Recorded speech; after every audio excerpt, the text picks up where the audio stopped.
This episode of the Haunted Road Trip Show is brought to you by Studio One Vasie Pilates. To claim your free gift now, check the show notes. Welcome to the Haunted Road Trip Show, where we bring you powerful conversations, insights, and exciting site investigations that reveal the paranormal world in a way you've never seen before. Prepare to have your thirst for curiosity satisfied. Hi, everybody, and welcome back to another spooky, exciting, and hopefully completely knocking you on your butt edition of Haunted Road Trip Show. Yes. Woo! Okay. Yes, I have guests with me today. And today I am so excited, you guys. You want to talk about synchronicities and like divine timing in meetings, like, oh my God. I have today with me, I have Taylor Coleman.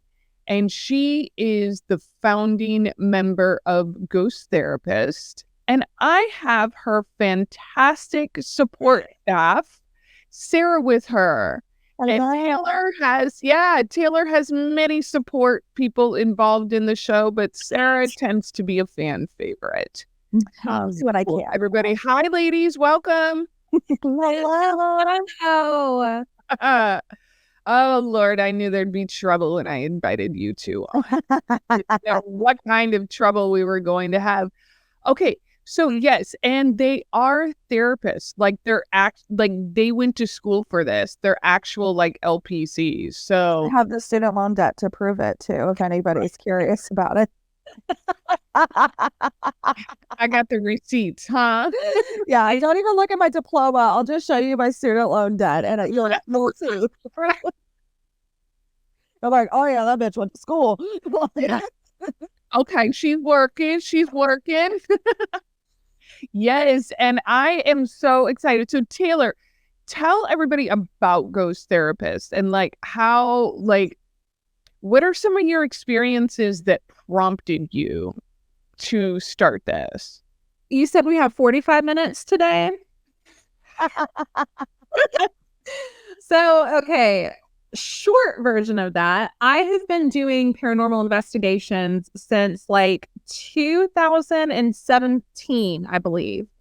And so I have been a lifelong fan of just paranormal shows. I really liked Ghost Hunters and, other shows that kind of popped up after that along the way.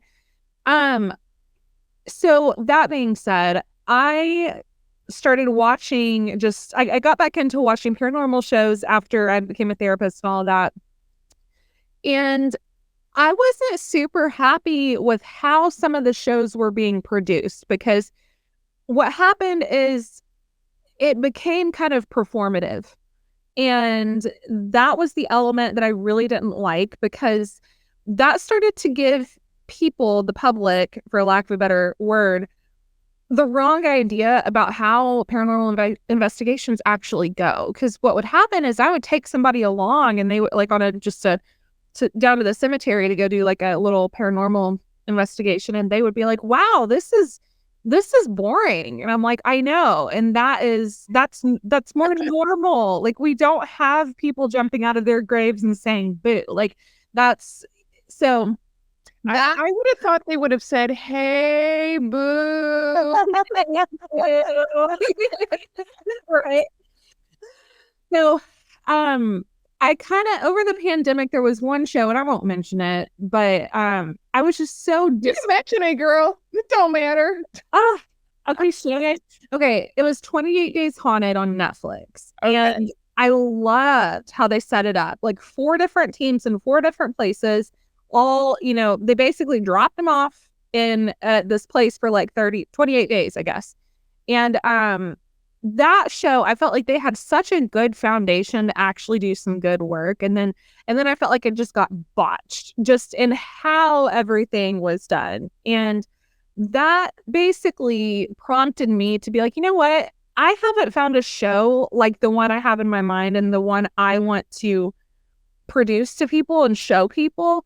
I'm just going to fucking do it on my own. I'm just going to do it myself. And I don't know what that entails, and we're going to find out. But like, I'm just going to do it. And so that was in December of 2022. I kind of pitched the idea to my therapist friends in a group chat. And I said, hey, y'all, I'm kind of wanting to do this show.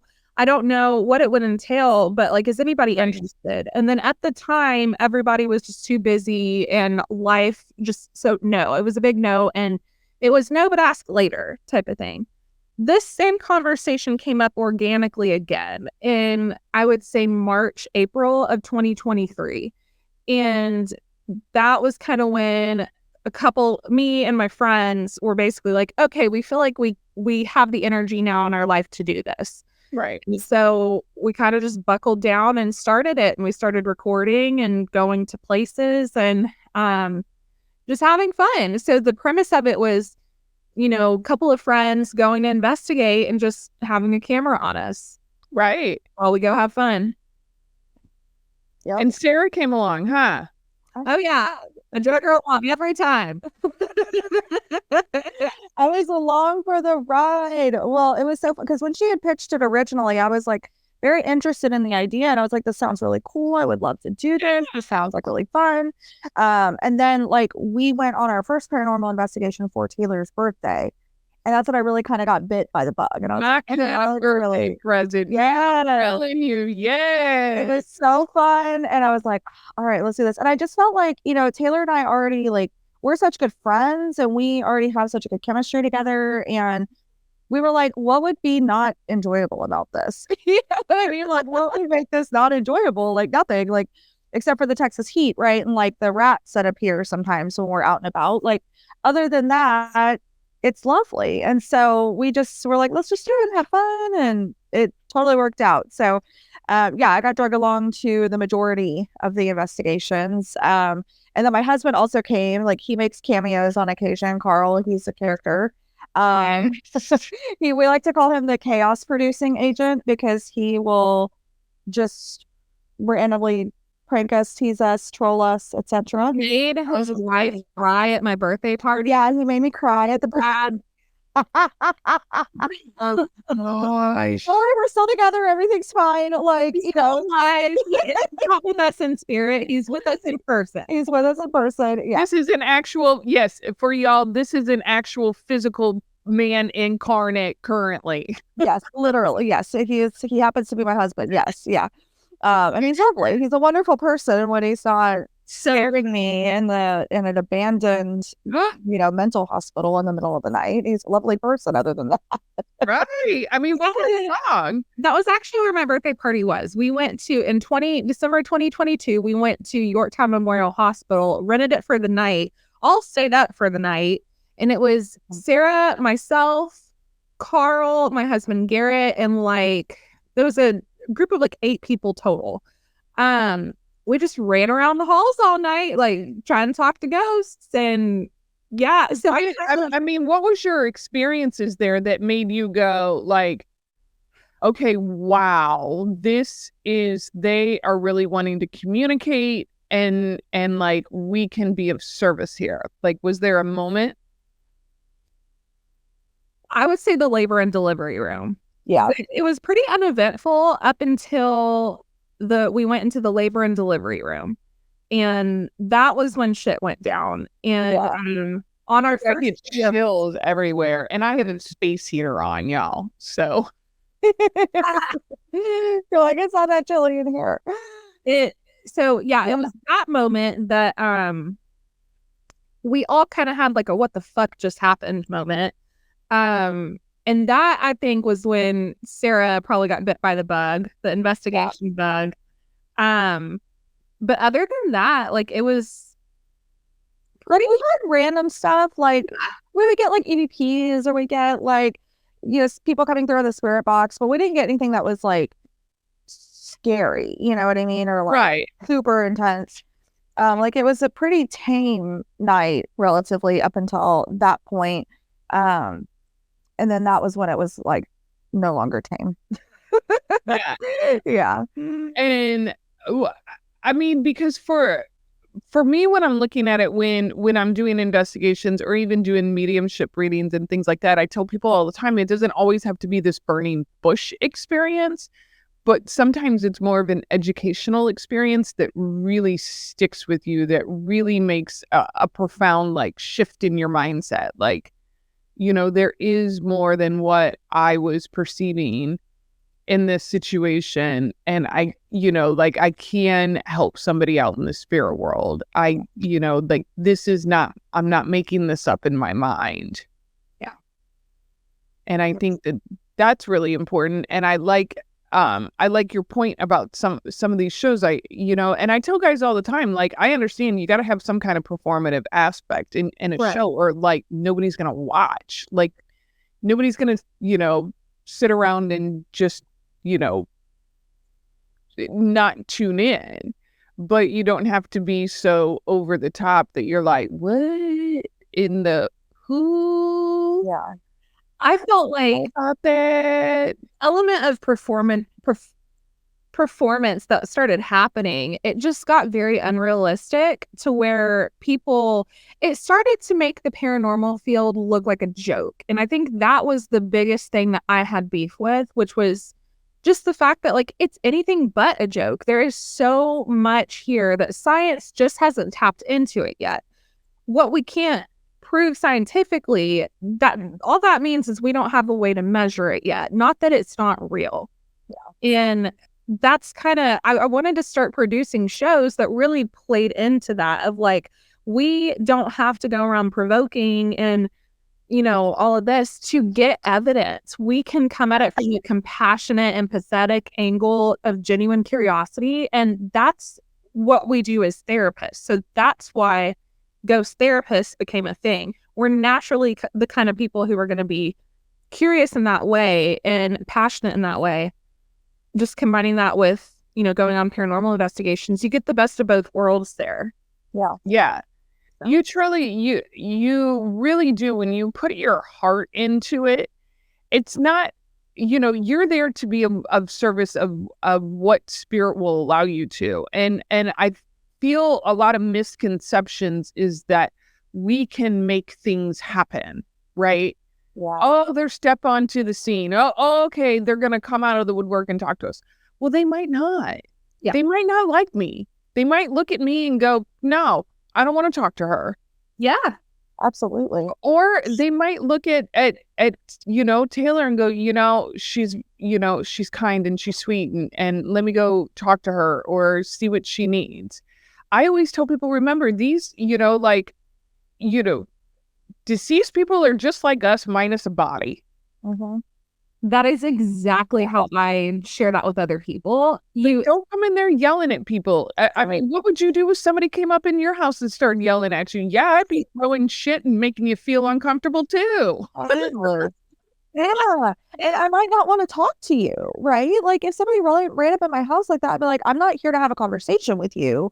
I'm just here to make you get the fuck out. It's what I'm here to do, And so like, if you go in there and you're like, hey, I know we're in your place and like, thank you for sharing your space with us. And like, we're so appreciative of you. And like, we're here with you. And like, we don't mean you any harm. Please don't do us any harm. Like, if you kind of come at it that way, like we've had so many good results that way and so many great like interactions and so many awesome things happen. And I really do genuinely believe it's because of the approach that we take, And I also think too, like kind of the types of questions that we ask. Like, I think that's something that I really value with my therapist background when I'm doing paranormal investigations is like, I ask them questions like I would ask my clients questions. I ask them questions like, tell me, how does it feel to be, stuck here in this hospital? Or tell me like, what was that experience like for you? Like I try to ask like very open-ended, curious questions, not just like, can you touch my light and make it go red? Like, who died here? Who died here? That's kind of our unofficial ghost therapist slogan is, who died here? But I feel like are you dead? Did you not know you're dead?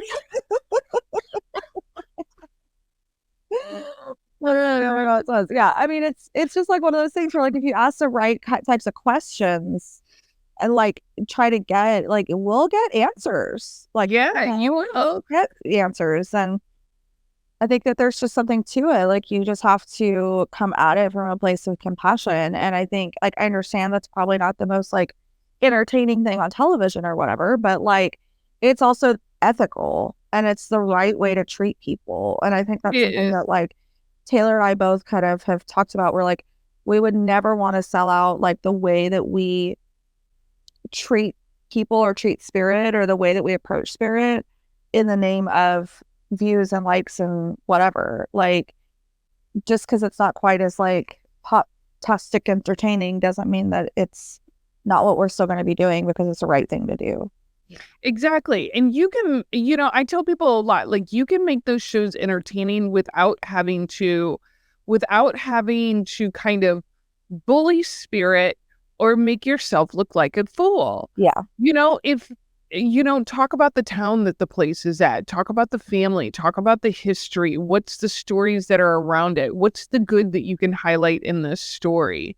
Where are the other aspects of this besides just, did you die here? Like, there's so much more to somebody's life besides how they died. Yeah. 100%.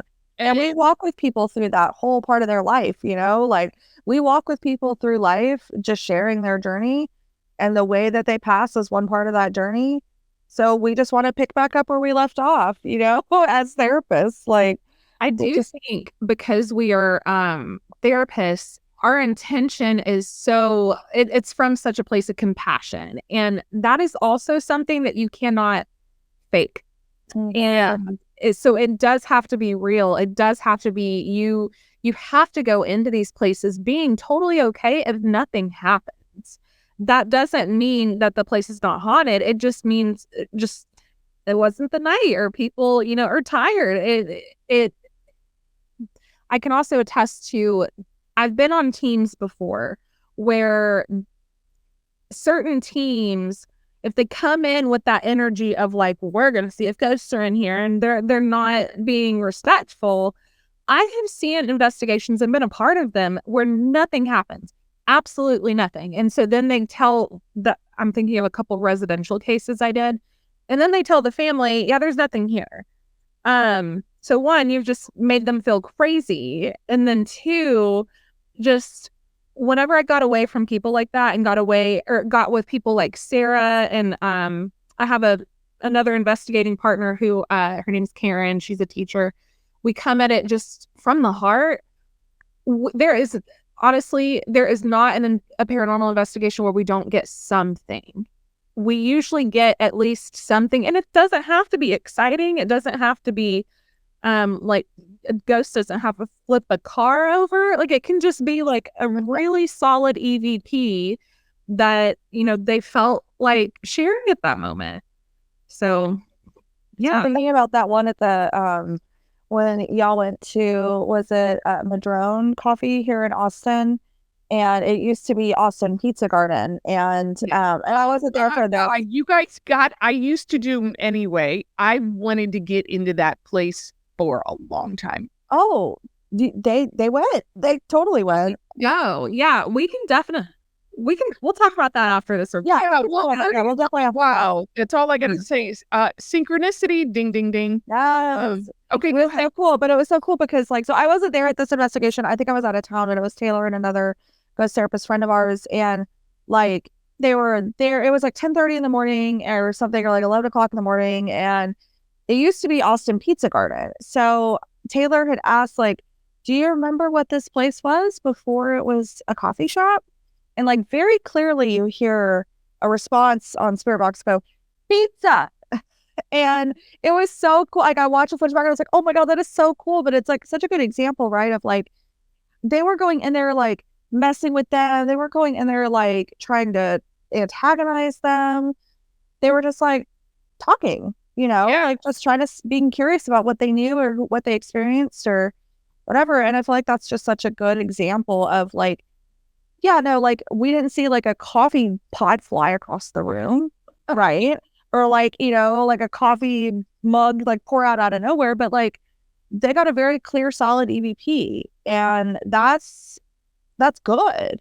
that's something, right? Like, how many times do you go on an investigation and nothing happens? And that's okay too, right? But if you go in there and with a good attitude and a compassionate heart, and you ask the right, like, open-ended and curious questions, like, spirit will come back to that. Spirit will respond to that. And I think they respond better than if you're just like poking at them, you know? Yeah, nobody wants to be poked at in life or in their afterlife. No, if somebody poked me and I was in the afterlife, I would bite their finger off. I don't know how, but I'd figure it out. You know, like, it's just like, don't mess with me. Yeah. Oh, wow. And that, now, Taylor, what I understand is you like to hang out in cemeteries, huh? I do on occasion, yes. I go to the cemetery to go sit in, and She's been known to hang in a cemetery or two. I know. Yeah. Yes. Yes. I mean, part of my ideal romantic date is take me on a picnic to a really posh cemetery. That's freaking cool. Anyway, I'm kind of weird like that. I But love that. Well, I've got a place you can go, and that's there's one in San Antonio over by the Black Swan. Sarah and I. Oh yeah, that one was so nice. What was it? Sunset Memorial, is that what it's called? Sunset Memorial Cemetery. Mm-hmm. wow. Beautiful, Tracy. You have to go there if you haven't I'm been yet. married there, and I don't even live there. Like, Literally. that's beautiful. Yeah. It's gorgeous. So do you pick your cemeteries? Do you just feel them out? Do you just feel like I want to go in there and I want to walk around and maybe see if I can help somebody? Or is it just kind of like you stumble upon them? Like, what's your method? So it's been a mixture of stumbling upon them and then also being just researching. Like, if I really want to go do like a proper investigation, I'll usually like do a little bit of research on just cemeteries in the area. There's actually one right down the street from my house that whenever I get a new piece of equipment, I'll usually go there and I'll be like, hey guys, it's me again. Like, I've been here. I'm back. And I'm back with a new piece of equipment. If y'all want to help me play with it and get to know it and just kind of, invite them to be curious with me. And like, this will not hurt you, and you get to help me learn about it while you learn about it, and you can just play with it. And so yeah, so it's a little bit of both. But I like to just go and feel. Cemeteries to me feel so peaceful, and I know there's some people, but it's just the most like serene feeling most of the time. Yes, I adore cemeteries. I think that they are some of the most like very sacred places to me, and very peaceful, and can be a time of reflective. Yes, is what I like it on there. And I have I know it sounds really morbid, but I just like sitting on them and hanging out. And like, I just think I love walking around and looking at the tombstones and wondering what their life was like and who were these people, and all of that kind of stuff. And matter of fact, one of my favorite cemeteries that I got to was the first time that I went to Paris, and I can't remember the name of the cemetery, and I probably wouldn't be able to pronounce it properly anyway, but it's where like Chopin is at and Jim Morrison. I forget. Somebody will put to the comments. And when I was planning my trip to Paris with an ex I was traveling with, and he was British, and he's like, "Loves, you really want to go hang out in the cemetery?" Yes, I do. Do you not know who I am? Yeah. Yes, a lot of that, yes. I did. And go ahead. I was just going to ask if you visited the catacombs.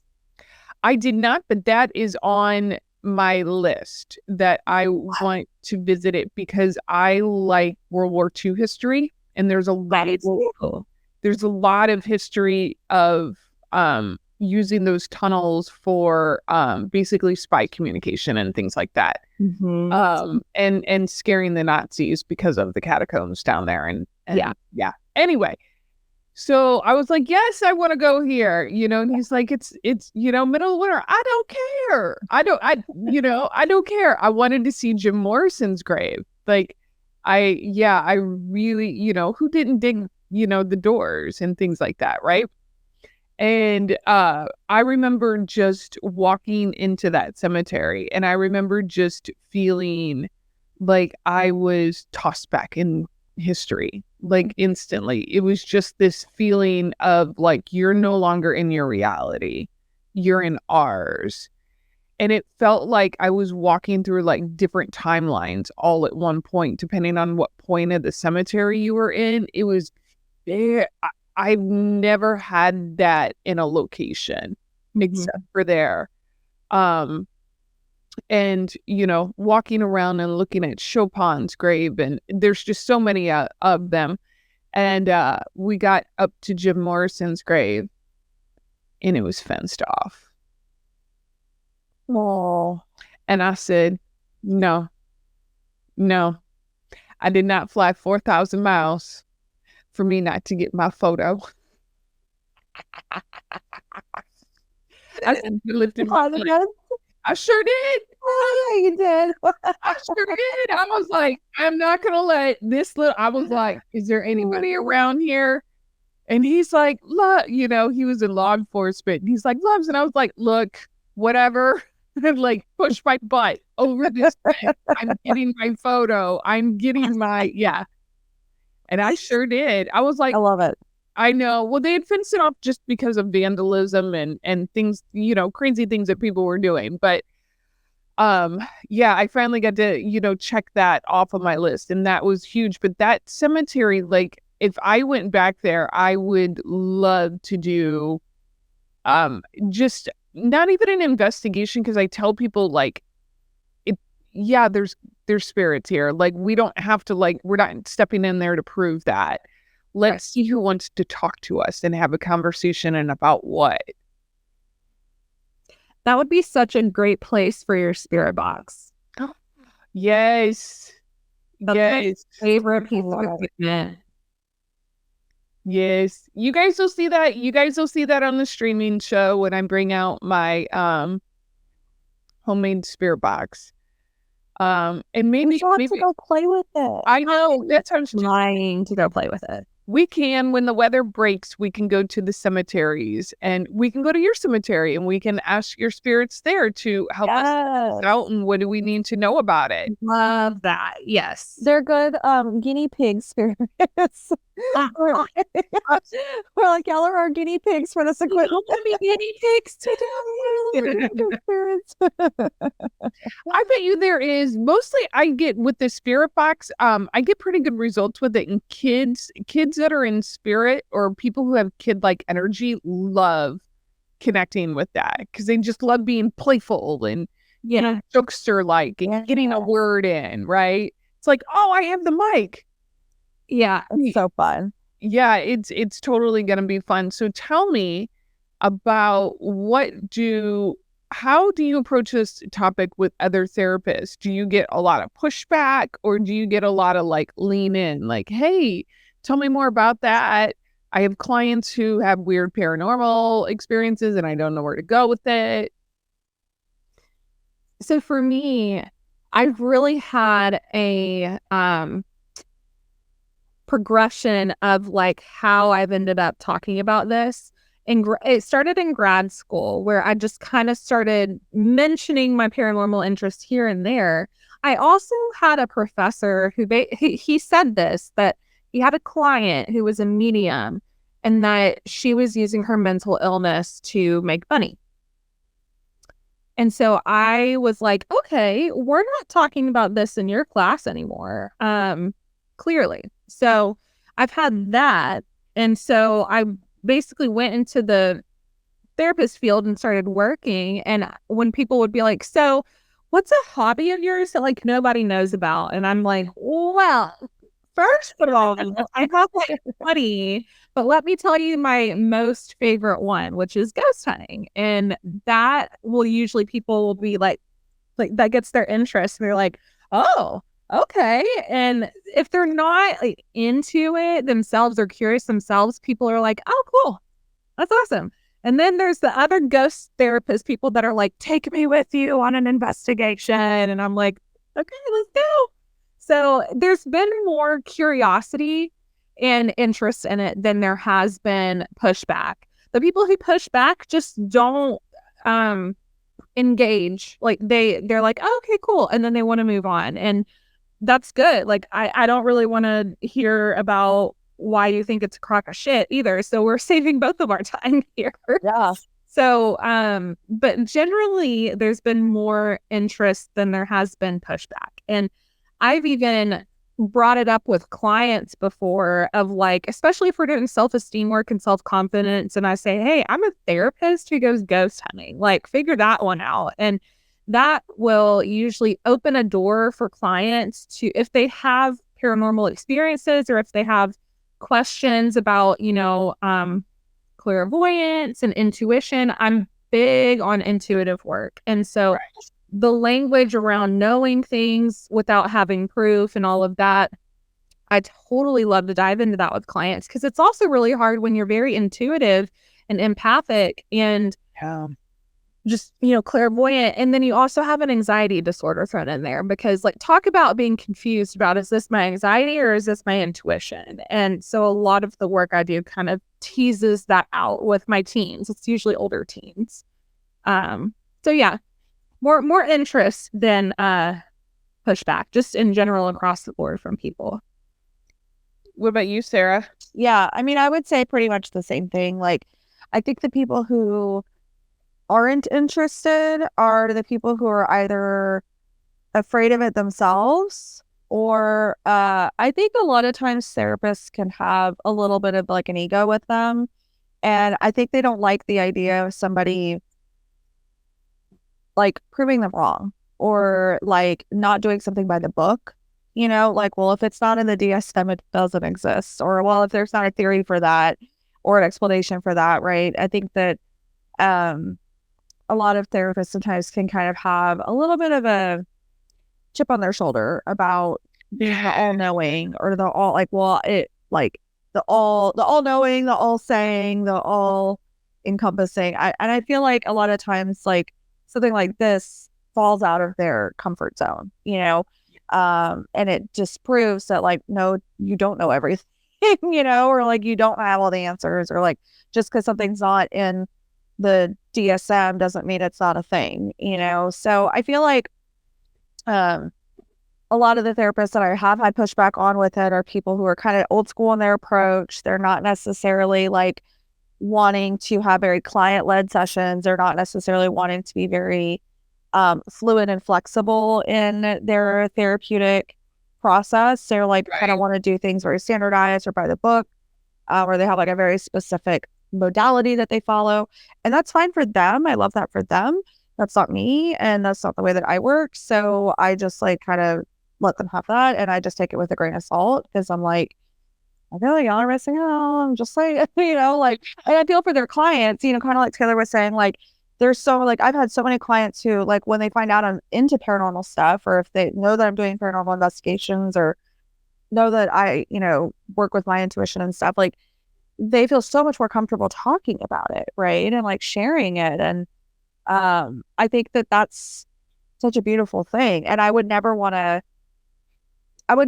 potentially like close that off or like shut that flow down just in the name of like, well, other therapists might think it's weird. Like, I don't give a fuck if they think it's weird, like it's what's best for my clients and what's best for me at this point.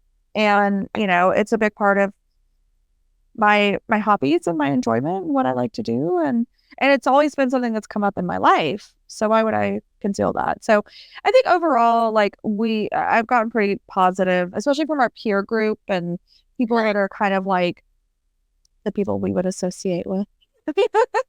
People who are fun and people who are younger and youthful and really open-minded.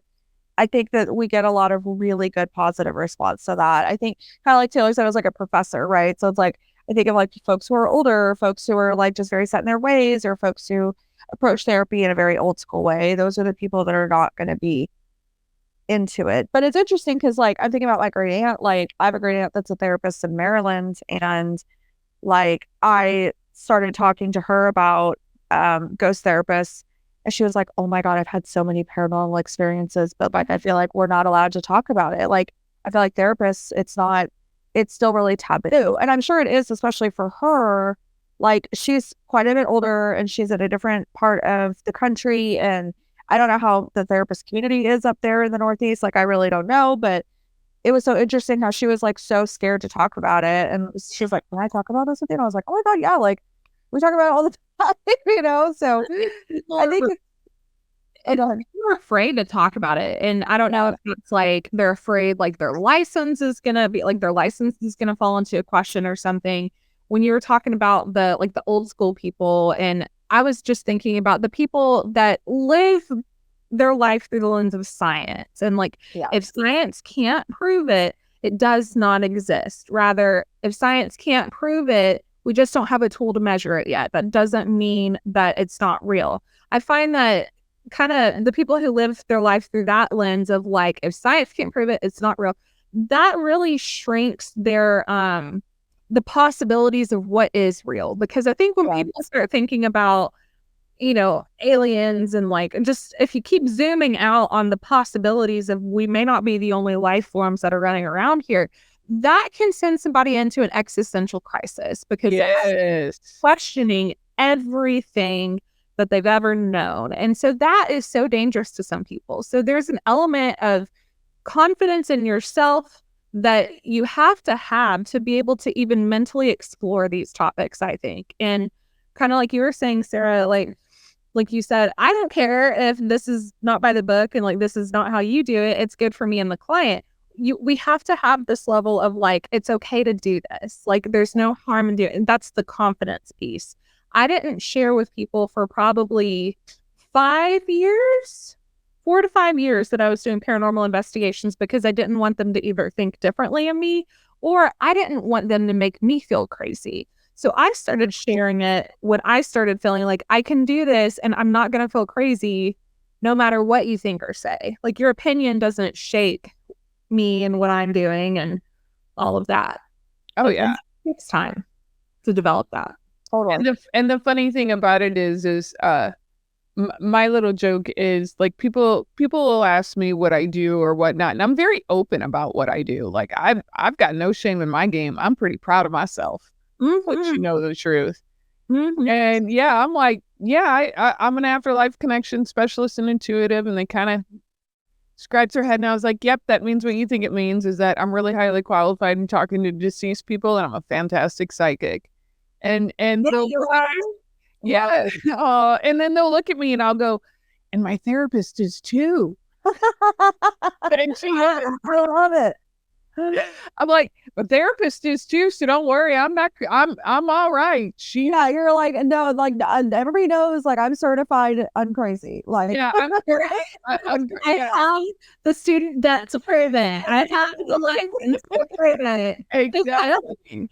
Yeah. And I'm like, my therapist, she's a shaman, and and I love that. And to be honest with you, it was working with my therapist that really gave me the courage to embrace, develop, and explore my gifts in a way that made it feel safe to me, and that I started to understand it, and how my how intuition was related into psychology and things like that. And no, it's not a science, but psychology is a sociological art, and it's always in motion. Yeah. It's never static. But yeah, I love to pop that off to some people, and they're like, "Whoa!" It's a please pass the jelly type of moment sometimes. I love that though, Tracy, because it's think about how powerful that was, right? Having somebody that was in your corner that was no, what you're experiencing is real, and you have a gift and you deserve to be able to go explore that and share that. If you had a therapist who was in your corner that was oh, are you sure you're not having psychosis? That would have totally changed the trajectory of your life. Yeah. And I feel like that's what's so important about therapists and being open to, at least, you don't have to go pursue paranormal stuff if you don't want to. If you don't feel like you're that intuitive, if you don't feel like you want to have that connection, okay, fine, don't. But at least be open to it. You know what I mean? I think we need to therapists, it's so important for us to remain open to our clients and what metaphysical gifts they may have, and listen to them and hear them, and not, not invalidate and deny them. Because think about how many people you've been able to help in your life, Tracy, right? And how many people you'll continue to help. And that all came from several moments with one other person that was like, yeah, you should go explore this. You should go do this. You have a gift and you deserve to be able to put that out there in the world. Like, what I'm talking about, butterfly effect, and how fucking important that role is for a therapist. That's why, like, I get really passionate about therapists too. Like, I want us to be, that's why I love talking about it. I want us to be, as a field, more open to this stuff. And what I tell people a lot, I'm like, being a good therapist, like, means you're pretty much a really good intuitive reader. You're very empathic. You understand that thread of energy that they're going through. You can have compassion and grace and understanding for your clients in a way that maybe they don't know how to be for themselves. And you can also, help them in a way that maybe they truly haven't been able to dig into something. Like, through working with my therapist, she was able to really say, like, do you think that emotion is connected with this event or this characteristic of somebody you grew up with? Like, do you see how those pieces might fit together? And it's like, oh. And like, I'll ask her, I'll be like, well, how did you get that? And she's like, it just intuitively. She was like, it just was like, boom, boom, boom. Here's the story. Yeah. It's a lot of like puzzle pieces. Yeah. Like a never ending infinite puzzle, right? And like, we can get the parts sometimes from what they're telling us, but there's plenty of times that I get puzzle pieces that I pull into it that I'm like, I don't really know how I came up with that, but I have a feeling that that's what part of it is. Or like it's inexplainable, or even like people it's so interesting. I will like think of a former client. This happens all the time for me. Oh, I'll think of a former client. I'll be like, I wonder how they're doing. I hope they're doing okay. Like, I wonder what they're up to. Without fail, within 48 hours, I've got an email from them. I've got a phone call from them. I've got a text from them. And they're either checking in to say hi, just like, hey, I was thinking about you. I hope you're doing well in this coming session. Or they're like, hey, can I come back? Can you talk to me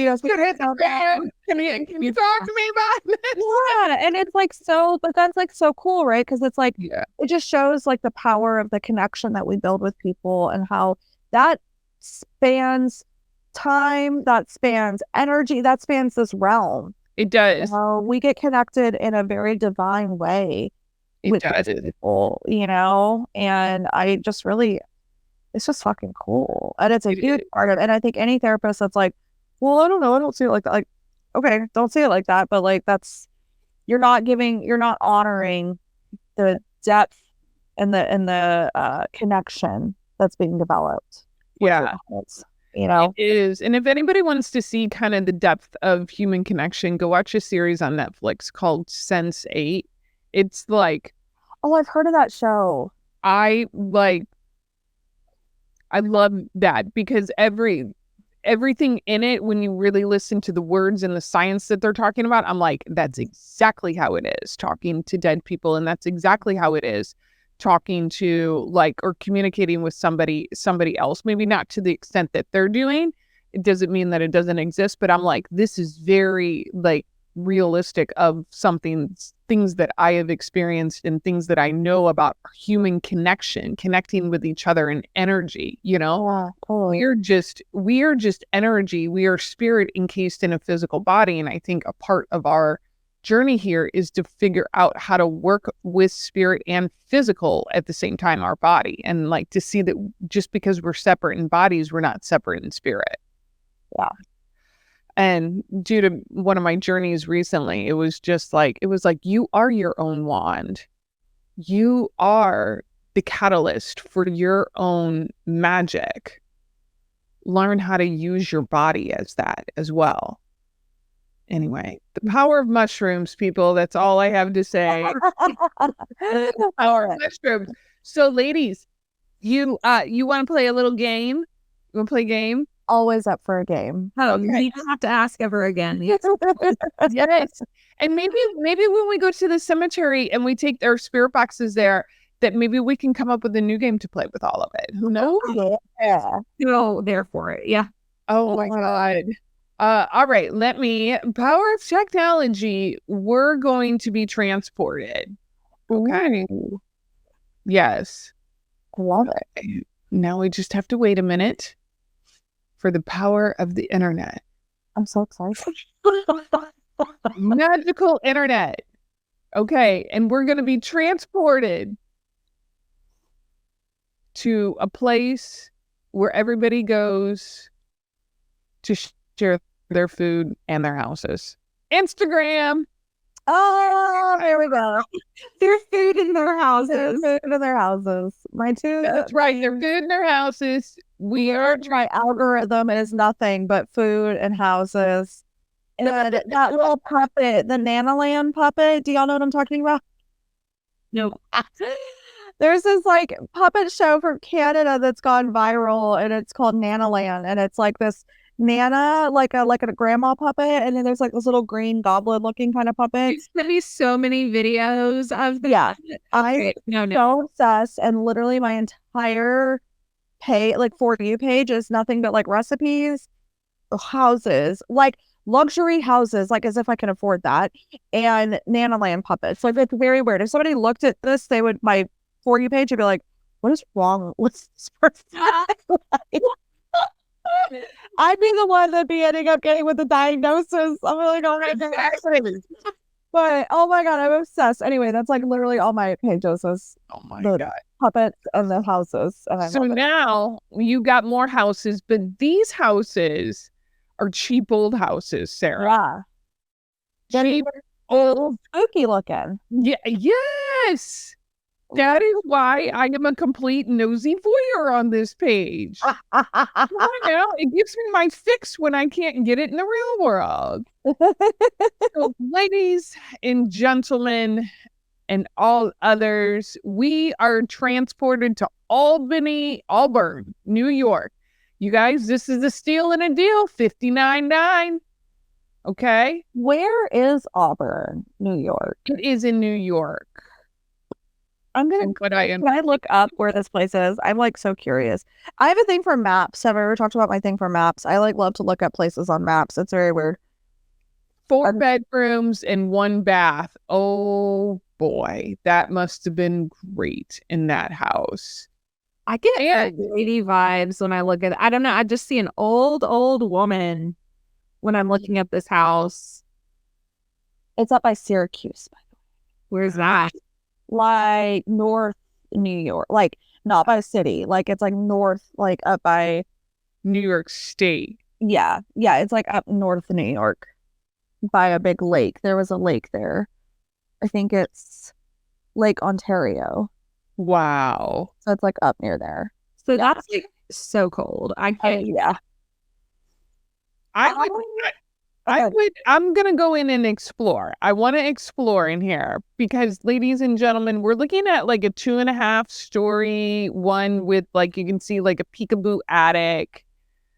It's blue with yellow trim, large yard, definitely needs some TLC. And Taylor, I do concur with you. It feels like there's definitely the energy of an older woman, and I keep wanting to wonder about her garden in the background, and especially all of her vegetables. But let's go inside, shall we? This is going to be interesting. Okay. Backyard. Just saw like when I was looking, sorry, this is random, but when I was looking at this, I saw kids playing in the front yard. Oh yeah. Like when I was looking at the front, like that first picture, it was like all I saw was like kids in the front yard, like playing in the front yard. Nice. Okay, we're inside and we're looking at the 2-level staircase going upwards. It definitely needs a good cleaning, some coats of paint. I can definitely surmise somebody lived here for a very long time by themselves. Uh-huh. And this just feels like it feels like a very warm and fuzzy family home, but it also feels like it had some very sad endings as far as like somebody being there alone by themselves a lot. Lonely is kind of a feeling I get. It was like good for a really long time, and then there was also this period where it definitely wasn't, and it went from a lot of energy to like none. Yeah, it looks like somebody had a dog in here that tore up the walls and the doors. Mhm. But in this, I don't even know what type of room this is. Like a front room or a foyer, or I'm not even really sure what this is, but we've got large wooden doors to multiple rooms. It just seems like it wants to be like, it has the feeling of like clean me, wash me, repaint me, polish me up, take me in, help me. Oh, wow. Oh, that's a lot of wood. Okay. Boy. Oh, gosh. That is a lot of wood in one kitchen. That is a lot of wood cabinets, holy cabinets, man. And you can't look, there's actually a door hidden. Where's the door? You see it all the way to the left. Oh, I see it now. Oh my gosh. Oh, that's That is, cool. yeah, you would literally like hide things from yourself in your own house because you couldn't tell where the cabinets were at. I mean, the cabinets are basically the size of a door as well. Right. Oh, wow. Yeah. Yeah. Yeah. You did a cup. Okay. Yes. Oh, wow. More cabinets. Okay. I think that's that same room. Oh, okay. We're in the front room. Yeah. I feel really sad in this room. Yeah. I feel sad in here. I don't know. I kind of feel like somebody had to give up this house and didn't want to. That's what I feel. Mm-hmm. That's oh Lord. What happened here? Folks, we've got like an interior bedroom that has seen better days. An interior disaster. Yeah. Wow. Well, that was definitely a child's bedroom. It looks like there's another dog in there because everything seems tore up. Or maybe like another animal got in. Like maybe like while it's been sitting empty. Like a raccoon or something. Yeah. But yeah, I definitely. Ooh, look at all the stains on the floor. Yeah.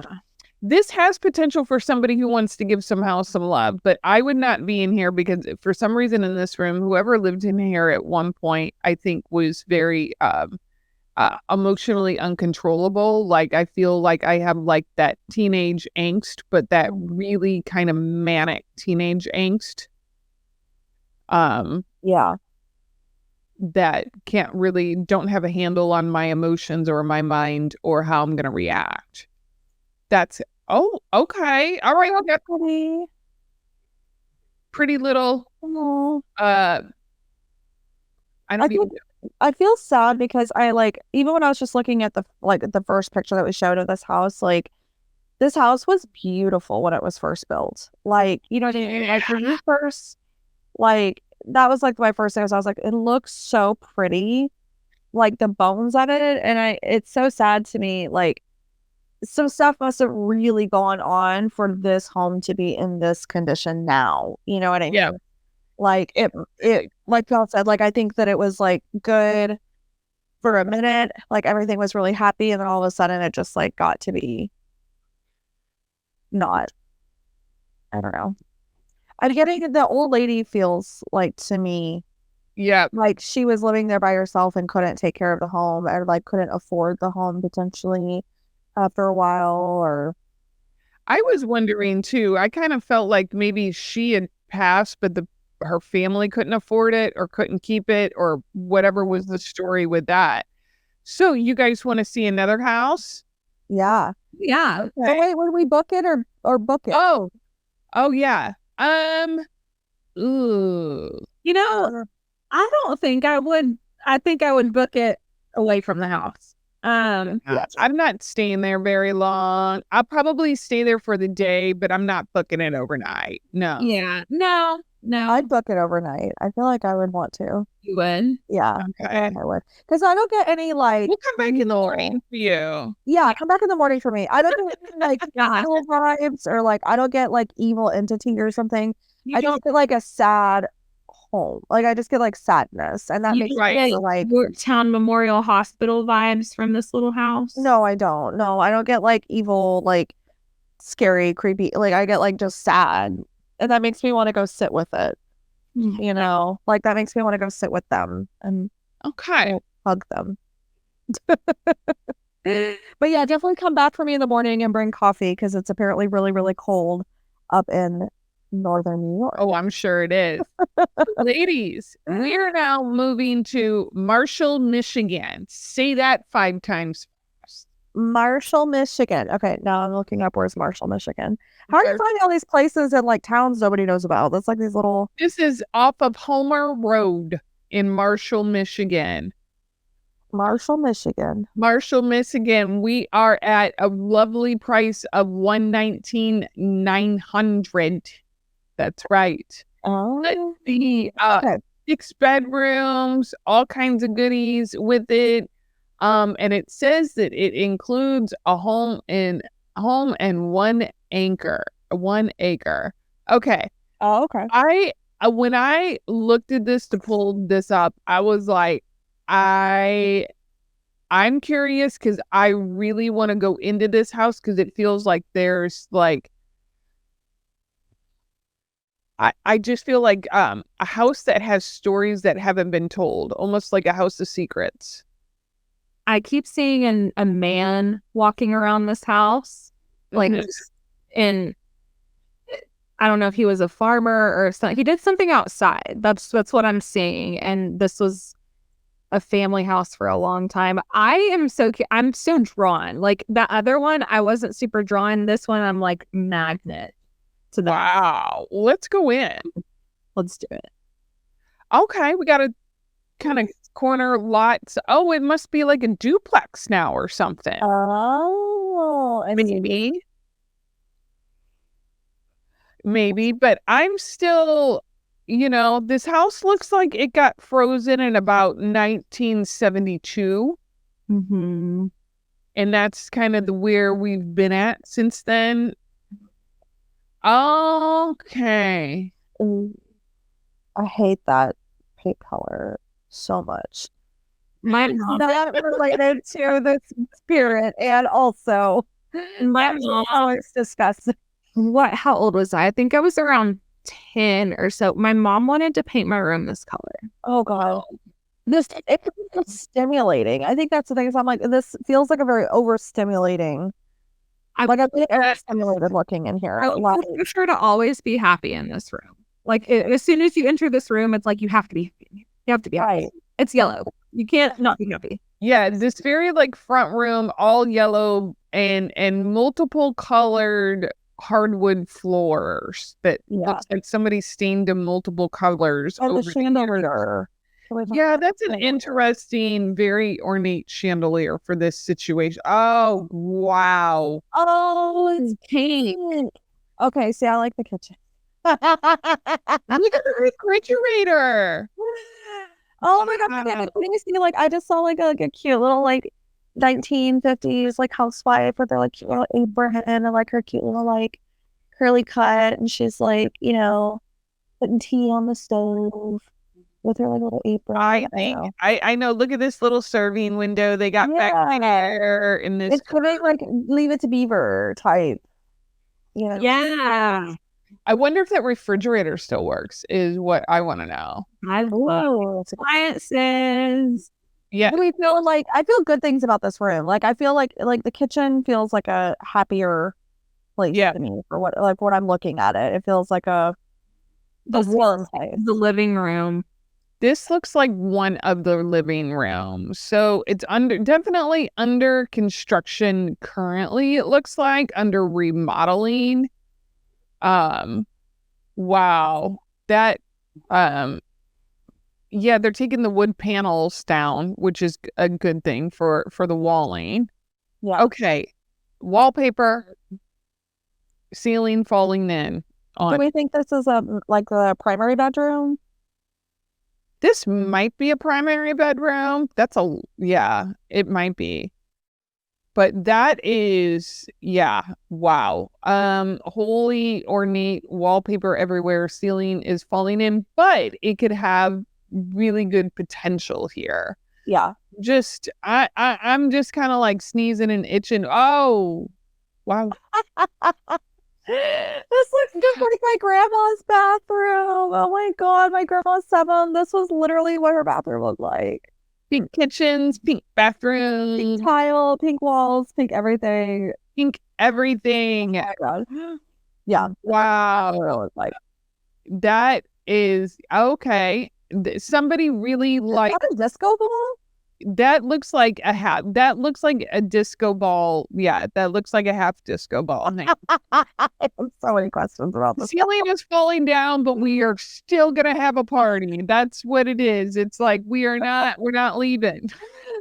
These people must have been Leos, if that's the case. They have chandeliers everywhere. They have disco balls. They're like, I'm horse caving in, but it's fine. This may have been your house in a past life, honestly. It might have been. Oh wow. Now we get the look of the whole second floor here. I love this. And I don't know why. This could be so pretty. It could be What's so this? pretty. And it has so much natural light, which I love that. I like the natural light thing, but it does seem like, I don't know, this has a lot of like, I like whoever that gentleman is, it's like almost like I don't want to talk about things that have happened here. Mm-hmm. And so that's why I wonder if the appearance isn't covering up the stories going on here.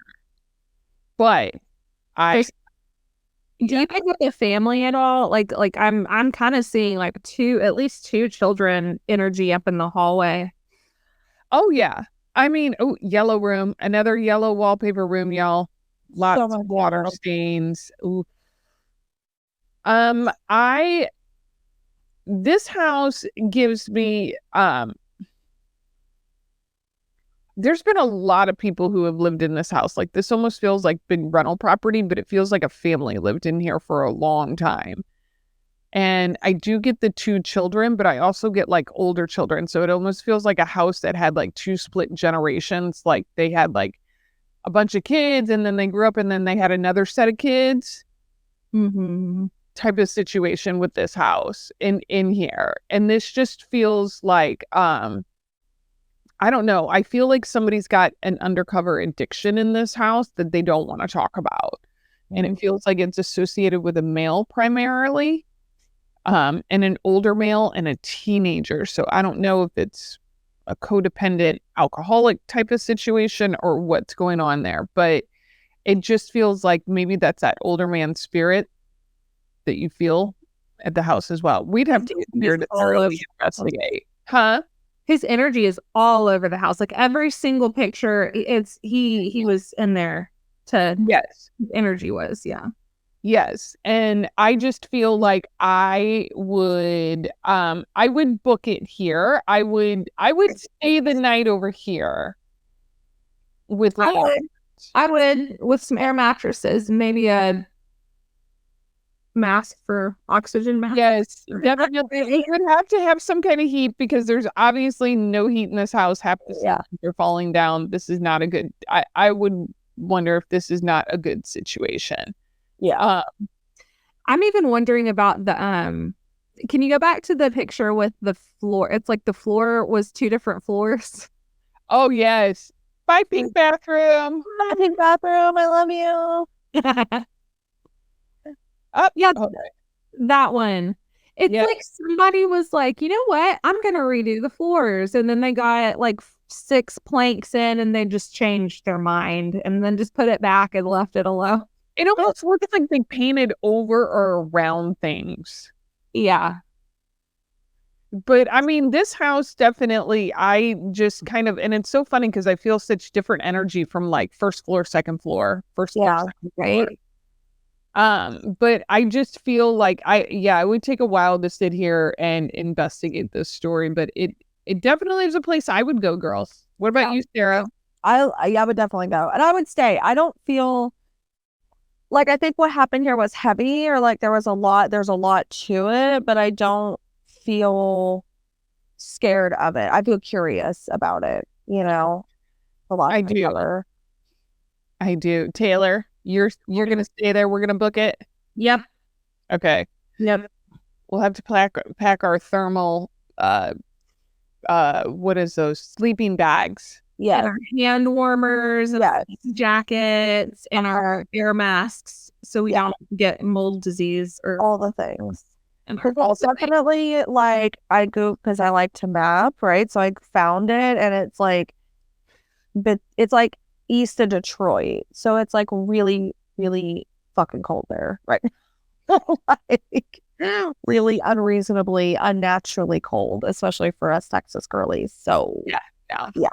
Like, question, how do people live here type of cold? Like, how do, like, I don't understand.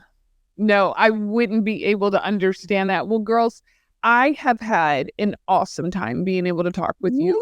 Thank you so much for coming on. And, if you are interested in talking with Taylor or Sara, their information is below in all the notes. No matter where you are at, look in the notes and you'll find it there. Connect with them on social media, call them, see if they want to, you want them to be your therapist. They're also available for therapatizing. That's right, therapatizing. And thank you guys for all the 5-star ratings on Spotify and things like that. That helps find our show, you guys. And until next time, stay spooky out there. I'll talk to y'all later. Bye. Bye.